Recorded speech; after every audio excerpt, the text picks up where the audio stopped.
Eagles fans everywhere, this is for you.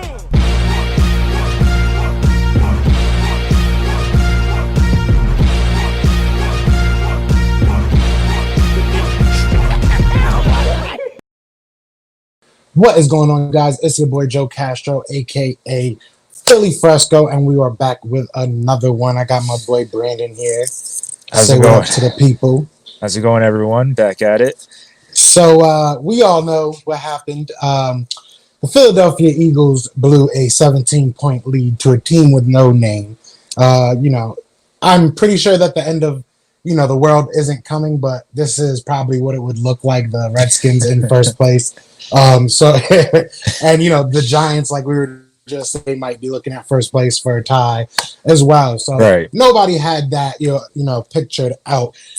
But there's a lot to take away from this game. Good, bad, and very ugly. So we're going to kind of Yeah. go over everything and try and get a hold of what's going to happen and what needs to happen. So first, I want to be happy. I want to be positive. And the first one was the rookies. The rookies got some playing time, which is always good. Rager looked good. He didn't look great. He did. I think he was 1 of 4. He had 4 targets, caught one of them. Obviously had that huge catch. He didn't look great, but he was getting open. Same thing with Hightower. Didn't look great, but he was getting open. Jack Driscoll played well when he was in there. Nate Herbig, also another guy that got some playing time. So that was one thing that was really big for me. Another thing that was a positive in my eyes was probably the defense. The defense, all things considered, they played pretty well. Especially in the first half, we had a stronghold on it. Our defense wasn't giving up anything. My third is that we didn't have any major injuries. You know what I mean? We talked about this kind of off camera. There's a lot of major injuries that happened today, or yesterday, I should say. And we did have some scrapes and bruises, some people that are going to have to come back next week. But we didn't have anything major.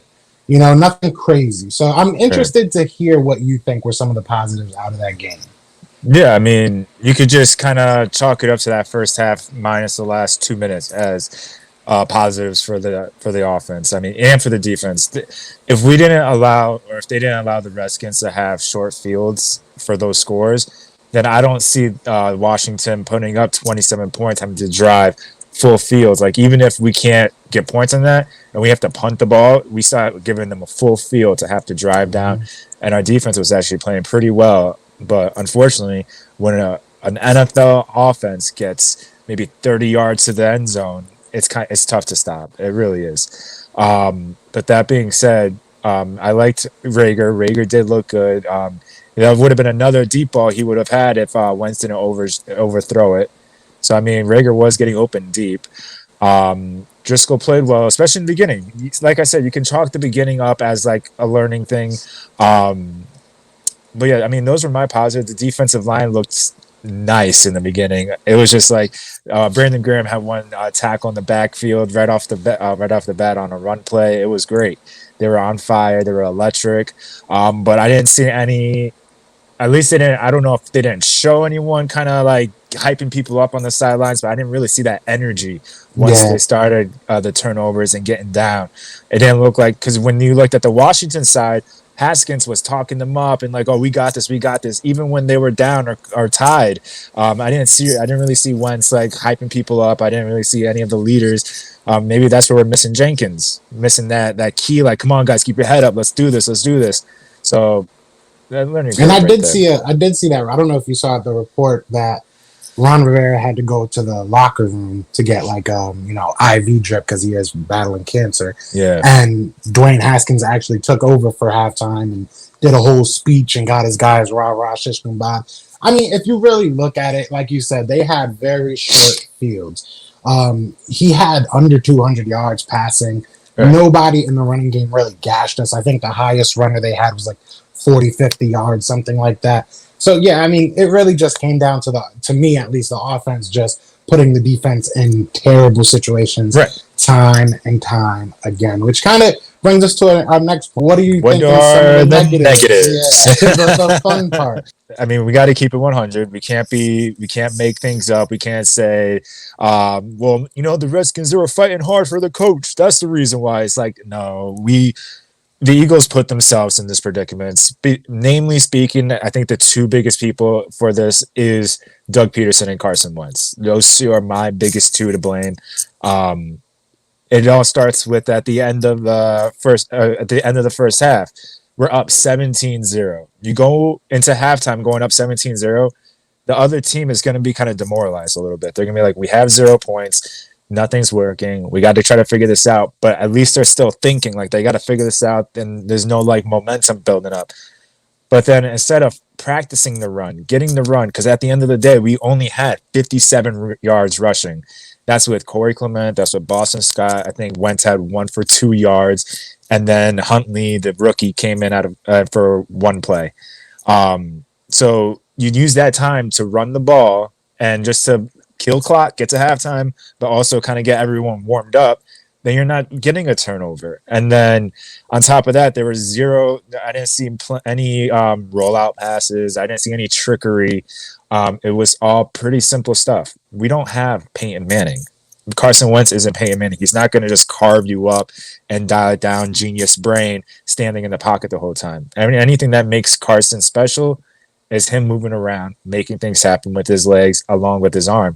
And the fact that he was stuck in the pocket, not rolling out, not movement, not doing anything, it hurts, especially when our offensive line was not good on the second half. People were getting hurt. Driscoll was cramping up. And then you have Mailata, who's been practicing left tackle, come over to right tackle, and then it just was a recipe for disaster. Like, you had 2 guys that haven't played NFL games on the right side, and there was no help. And so that's up to coaching. And then Wentz with his interceptions, those were his fault. I know some people might say, well, the receivers didn't attack the ball hard enough. They were covered. I don't know what Wentz was looking at. As soon as he threw that comeback route, that was lofted. It wasn't even a bullet. It wasn't like a Aaron Rodgers like rocket in there and then it just bounced off their hands. It was literally a loft ball that it was a more like 75-25, 75% to the other team type of interception. So, I mean, these are the same conversations we've been having about Carson, about holding the ball too long. Yeah, see, I feel like this game was just the perfect storm of everything going wrong for, and I don't even want to say just going wrong on our end and that's why they lost. Obviously, that's not.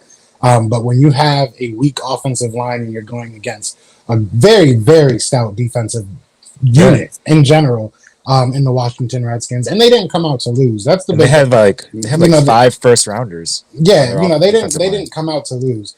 Obviously, I just said we didn't have any major injuries, so that was a positive. But also on the negative side, like you said, we started losing people in the second half at very key positions. Now, I know we differ on this a little bit because I shy away from blaming Wentz. I don't think it's all on Wentz. I think that there are problems that he had. There were throws that were there that he left out on the field.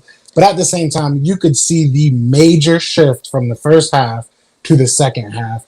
Once we lost Boston Scott and we lost Jack Driscoll. Once we lost those two, I mean, there has to be a record on how many free rushers were going straight to Carson Wentz. Like the amount of people I've seen in that backfield was incredible. And don't get me wrong, like I said, he is not, void of any blame. He definitely, threw some ducks. He definitely held on to the balls too long at times. I totally agree with you on Doug Peterson. Doug Peterson, I don't know what happened. I feel like some people were saying he got up 17-0 and was trying to test our wide receivers. Right. But that's the truth. That's the dumbest thing I've ever heard. Treating it like a preseason game. Exactly. But it's a divisional game. We can't. And I said that before I said that before the game, that I was nervous that people were going to treat it like a preseason game. Right. And that's how it felt, especially in the second half. I don't know why. Like, in the first half, our running game wasn't great.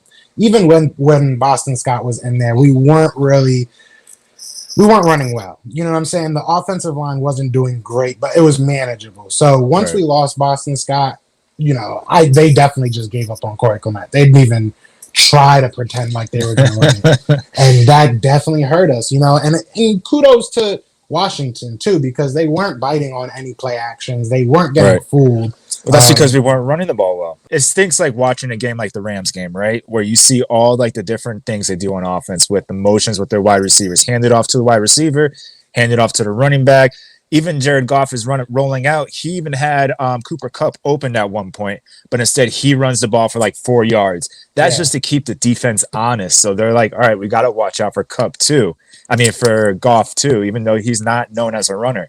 And that's what we were missing. We were too stagnant. Yeah, we're gonna get to them soon, but they kind of scare me. I'm not gonna lie.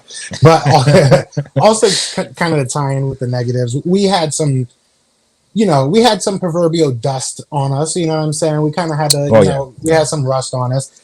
Timing, like you said, some of those throws weren't there. The Deshaun Jackson throw comes to mind where he split the double team like he always does, and it was just overthrown. There was a couple times where the receiver, I know you don't want to hear it, but there were a couple times where the receivers just did not attack the ball. They stopped on routes. But, just as many times, there were times that Carson Wentz either didn't see them or saw something none of us saw. So, I mean, it is what it is. So let's swing focus now onto the whole Cowboys, and the Rams. What did we learn from that we can use to go and beat the Rams? We, to be honest, Sean McVay's kind of been Doug Peterson's child ever since, Doug Peterson and Sean McVay have been going against each other. Yeah, I mean, what scares me is all the motions and play action. I think our DBs and linebackers tend to kind of overbite on things because they want to make that play and they use their speed to their advantage. But I think that might hurt us in the back end. I mean, granted, we've been playing the Rams, I think, the last 2 years or 3 years or whatever that's been. So I know that we've been used to it and we've been winning. But the way that they were kind of executing against the Cowboys, who, I mean, their defense, I feel like our defense is a little better than the Cowboys, but not very much better that I'm thinking, their defense is terrible. So the fact that they were getting fighting on some things, maybe that'll be a lesson for the Eagles. Listen, this is what they do. They do a lot of motions. They're going to pass the ball with all the play actions and everything. But that being said, I mean, if we look at the Cowboys were able to utilize Zeke in the passing game. And I think having Sanders back, hopefully Sunday, that's going to be a key for us to utilize him in the passing game, get screens going. Because just as well as the Rams were running screens, the Cowboys were too. And their pursuits weren't there. And it's going to have to be quick ball. Quick. You can't let we can't let another defensive line win because Leonard Floyd and Aaron Donald, they were getting to Dak. So, I mean, those are some things my takeaways from that is that we need to just be quick with the ball, quick screens, slant patterns, and then build up to the deep balls and stuff.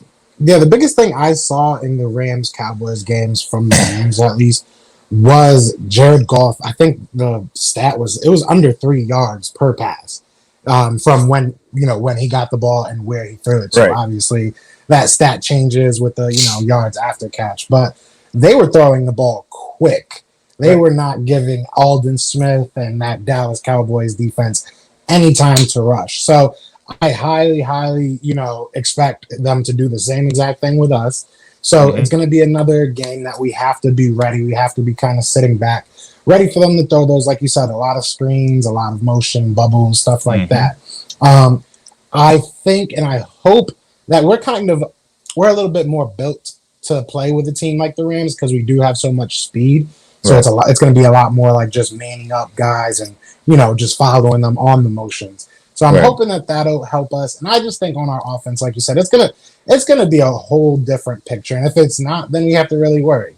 But to have Lane Johnson back, to have Miles Sanders back, and we'll figure out who's gonna get right guard. We'll have Driscoll back. We're gonna have some players back. We have Deshaun Jackson still, so. We just have to try and take advantage of the little weaknesses that they have. We have to try and stay away from Jalen Ramsey, try to confuse him. But, they're a different team than they were last year. But if we can keep them under, what they scored, 20 points. If we can keep them around 20 points, I think that we can win. Yeah. I think it's going to be a shootout, though, personally. You know what I'm saying? I hope so. I'm hoping that the offense can get it together and it doesn't. Carson just cannot try to win every play. I was listening to Dan Orlovsky. Yeah, he was saying that Wentz was trying to win every play, and that showed. He was just standing there and doing things like there one screen pass that wasn't there, and once didn't, instead of throwing it at the guy's feet and going to a second down, he tries to get some yards and he gets tackled, and that's the exact same way he got hurt in the playoffs last year. So it's just like you got to learn to throw away the ball and just be ready to just throw the quick plays. Just not trying to look for something deep, not trying to hit the home run and be all pretty with it. Just go ahead, hit those outs, hit the slants, hit the hitches, and let's get out of those games scoring points and getting yards. Like I said, I'm trying to act like last game was a preseason game because like it really just felt like it. The way that they kept taking out Deshaun, the way that I felt like we overdid it with our like Hightower is cool, but we can't be messing with that. If Deshaun's not hurt, keep him in for now. Exactly. And another thing with me is JJ needs to freaking go. Yeah. All right. Like what I'm gonna show his highlight tape right there. All right, it's over. That's literally what JJ did last night. He did nothing. I'm so tired of him out there. Like, I think they were looking at him in the red zone when Ertz got that touchdown. Ertz was just wide open in the back of the end zone. But even so, it's just like, but what about any other plays? Can he not run a slant? Can he not hit someone with the fade, back shoulder fade, something he can use his body and box people out? I just over the middle, I don't know. Like why what did we see in him that they were like, you know what, let's take JJ Arcega-Whiteside over DK Metcalf. Like over a bunch of people. What did they see in this guy and not utilizing him? It just doesn't make sense. And like I said, we need to find whoever it was that was covering JJ all throughout training camp that had him looking good to Doug and trade that guy because he's obviously cheeks. You know what I'm saying? If you making JJ look good out there, you are obviously terrible. I mean, maybe some play action, like rollouts, like having him run down like the drag route, just running straight down and just throwing it on the run. Like maybe something like that would get him involved. I don't know. I feel like they think he's Alshon, which is cool. I guess he really kind of is. You know what I mean? So like, but then why isn't like Alshon messing with the kid? Like I feel like I've never seen like him and Alshon working out together or talking. Right. You know what I'm saying? Like I don't see Alshon talk to nobody. Yeah, like he's another one. It's like, bro, what did we do to you? Like give you a Super Bowl? I'm sorry. Like you know what I'm saying? Like I really don't understand his whole beef with people either. Like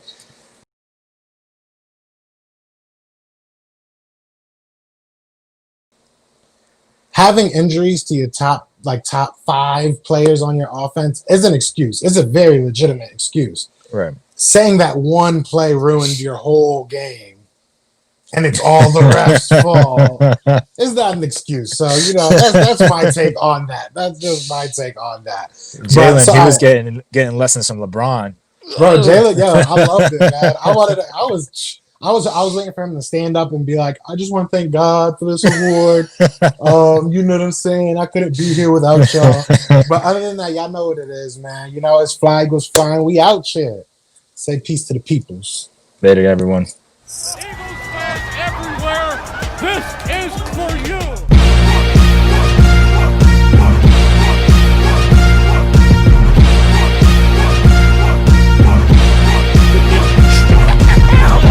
Get over it. And Dez did not catch it.